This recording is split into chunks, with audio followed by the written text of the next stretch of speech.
Obrigado, Charles. Eu aqui tenho que agradecer, dar um bom dia a todos vocês e agradecer pelo convite para estar aqui nessa aula magna, né? Magna é um nome pomposo, mas enfim, quero muito agradecer ao programa de pós-graduação aqui da PUC, que é um dos nossos programas do Grupo de Excelência da CAPES, e também é sempre uma satisfação vir a Porto Alegre, e também aproveito para agradecer esse convite que foi intermediado pelo meu querido Jurandir Malerba, porque me permitirá resolver algumas questões também que eu preciso resolver aqui em Porto Alegre. Então é um prazer muito grande e eu estou cronometrando o tempo aqui para falar um pouco com vocês e depois talvez permitir algumas questões que talvez vocês queiram levantar a propósito desse meu assunto de hoje, que é um assunto para mim muito presente, muito polêmico, e na verdade eu já estive aqui na PUC tratando dessas questões numa fase inicial das reflexões que eu tenho feito sobre o tempo presente. É uma tentativa de mesclar um pouco as minhas pesquisas sobre a ditadura, a questão da tortura, a questão da violência, a questão do trauma, com as reflexões que eu faço sobre a problemática da teoria da história, porque eu também era, até recentemente, fui durante muitos anos professor de teoria e metodologia da história, e agora, no fim da carreira, eu me tornei professor titular de História do Brasil, mas eu tenho muito essa preocupação teórica sobre o Estatuto do Conhecimento presente comigo. Então é uma tentativa de mesclar essas duas coisas na perspectiva de um ensaio que eu estou preparando para 2015, um texto, não sei se vai ser um artigo ou o que seja, sobre a questão do conhecimento à luz da problemática da narrativa. Então, a questão da ditadura, da violência, a questão do tempo presente e a problemática teórica é o que, de alguma maneira, está realmente me movendo nesse momento. E eu espero que até o fim dessa palestra, essa conjugação de questões tão diferentes, né, fique mais ou menos clara para vocês. Eu também agradeço porque essas palestras são momentos muito úteis para eu esclarecer para mim mesmo as minhas questões. Sempre foi assim, eu consigo muito refletir pensando e falando, e me obrigando a organizar as minhas ideias para expô-las para uma audiência tão seleta como vocês. Então, isso é uma coisa que eu agradeço do fundo do coração, porque realmente me ajuda muito a pensar, a refletir.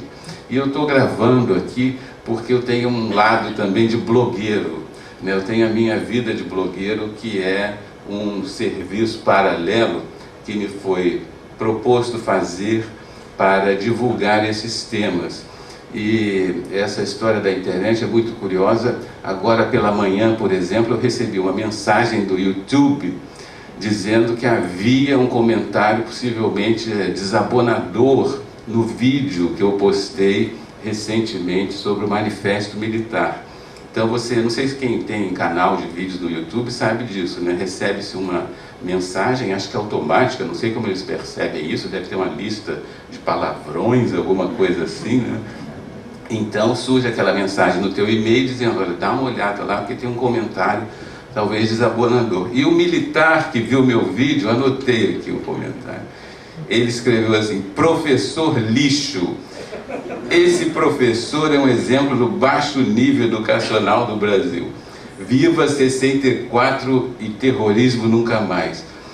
Eu fiquei, será que lixo é desabonador? Não sei se eu removo o comentário, vai ser uma atitude não democrática, né? Então, acabei removendo o comentário. Professor lixo também é demais, né? Mas eles estão furiosos com os comentários. Os militares da reserva estão muito irritados com o vídeo que eu postei, que depois eu vou voltar a comentar essa questão dos militares. Mas no domingo, esse negócio de internet é muito engraçado, né? No domingo eu também estava vendo alguns blogs, e aí descobri o blog de uma ex-aluna minha. O título do blog é muito engraçado. Sou maluca sim. Quase que eu botei um comentário assim, espero que não seja por minha culpa, né? Porque ela foi minha aluna realmente. E nesse blog ela estava comentando uma entrevista que eu dei no jornal o Globo sobre essa questão do manifesto militar. Não sei se vocês acompanharam isso. Os militares da reserva fizeram um manifesto criticando a Comissão da Verdade, e o governo disse que ia punir os militares. Só que assinaram o manifesto quase 600, 700 militares. Aí eu dei uma entrevista fazendo um comentário sobre isso. Mas o que repercutiu para essa minha ex-aluna foi a afirmação que eu fiz de que, nessa mesma entrevista, de que eu não participaria da Comissão da Verdade. Se eu fosse convidado, o jornalista me perguntou: mas o senhor é historiador, estuda esses temas, quem sabe o senhor participaria da Comissão da Verdade, se fosse convidado? Eu disse: não, eu não participaria. E dei lá minhas razões. E a minha aluna, minha ex-aluna, Sou Maluca Sim, né, que é a querida, acho que é Jaqueline o nome dela, ela colocou lá no blog: é estranho esse comentário, essa decisão do professor Carlos Fico, deve ter alguma coisa por trás disso.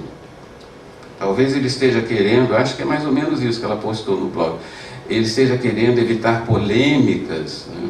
Ela não acreditou nas minhas razões, que são razões teóricas. Ela acha que eu não sei bem o que ela acha.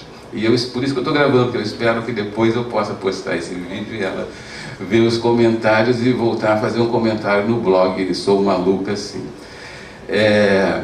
As minhas razões são teóricas, eu tentei falar isso na entrevista, porque me parece que essas comissões da verdade, como a que vai se instalar aqui no Brasil, né, imagino que vocês conheçam esse tema, elas têm em geral um propósito que é muito distinto do historiador. O propósito que move esse formato de justiça de transição, que é como a gente chama, é um propósito justamente de constituir uma narrativa quase que oficial. A própria presidente Dilma Rousseff disse isso tempos atrás, achei uma declaração relativamente infeliz. Ela falou: nós precisamos constituir uma narrativa autêntica sobre aquele passado, ela referindo-se à ditadura militar. E esse é o desafio, então, dessas comissões da verdade, né? Eles têm que, de algum modo, dar resposta a essa problemática, a esse anseio de constituição de uma narrativa que depois acaba sendo incorporada como uma narrativa quase que governamental, a leitura oficial sobre aquele período. E, portanto, isso nada tem a ver com história, né? Isso realmente é a constituição, quase que em termos absolutos, de um conceito de verdade. Então, a razão pela qual eu não participaria, se fosse convidado, da Comissão da Verdade é estritamente essa. Eu não estou querendo evitar polêmica nenhuma. É a ideia de que o historiador tem, evidentemente, uma perspectiva relativa sobre o conceito de verdade. Nós não poderíamos supor a possibilidade do estabelecimento de uma narrativa, digamos, definitiva. Então agora aqui está o relatório da Comissão da Verdade com o estabelecimento dos fatos sobre o passado. Isso é uma perspectiva que todos nós que estudamos histórias, vocês estão cansados de saber isso, não é compatível com as nossas mais elementares concepções sobre o conhecimento histórico. E, inclusive, eu sempre me lembro, da outra vez que eu estive aqui, eu falei sobre isso também, daquele episódio do historiador francês Henri Rousseau, que se recusou a participar do julgamento de um ex-colaborador do regime de Vichy, Maurice Papon. esse Maurice Papon acabou sendo descoberto muitos anos depois da ocupação nazista. Em 98, veja, muitos anos depois, em 98, na França, houve um super polêmico julgamento para decidir o destino judicial do Maurice Papon, e cogitou-se de se chamar o historiador Henri Rousseau, que também, por razões assemelhadas, recusou-se a participar desse julgamento.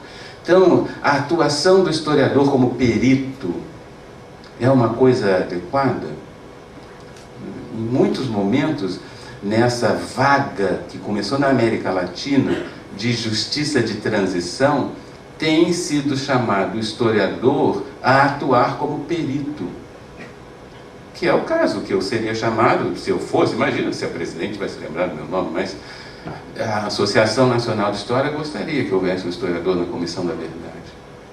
E aí, nós atuaríamos como perito dizendo isso foi assim, isso não foi assim?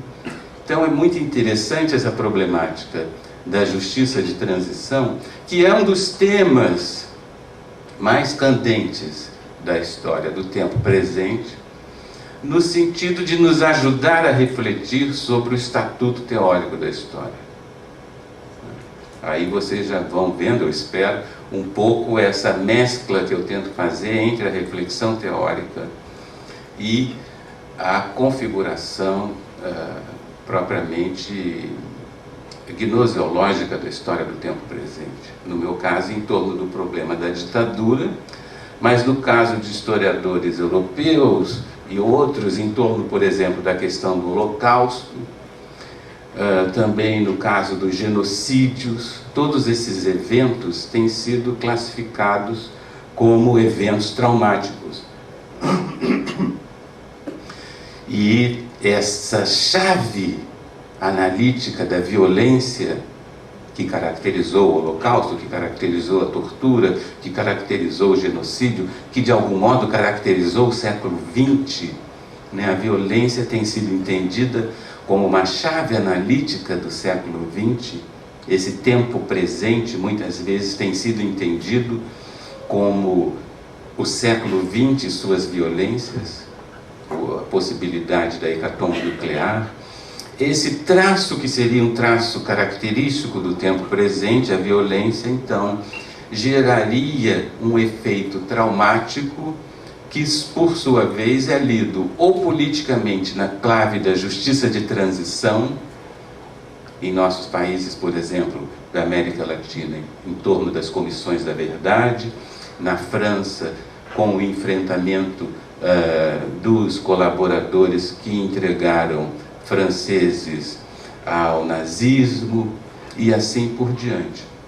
Essa problemática do trauma, então, tornou esse conceito psicanalítico um conceito, de alguma maneira, operacional para a constituição desse conhecimento ou dessa memória sobre os eventos recentes. Então, nós temos essa vertente, por assim dizer, política da justiça de transição, mas também temos nós aqui, os historiadores, que se dedicam, como eu e tantos outros, à história do tempo recente, à história do tempo vivido, a história contemporânea, o nome a gente pode variar, estabelece para nós uma problemática que é teórica, não é política. Como é que nós podemos lidar com esses episódios, tendo em vista a constituição de um conhecimento mais objetivo possível, mais verdadeiro, mais eficaz, que pretensão nós queiramos dar a esse conhecimento, mas que evidentemente é um conhecimento distinto da constituição dessas memórias que vão se configurando em torno desses processos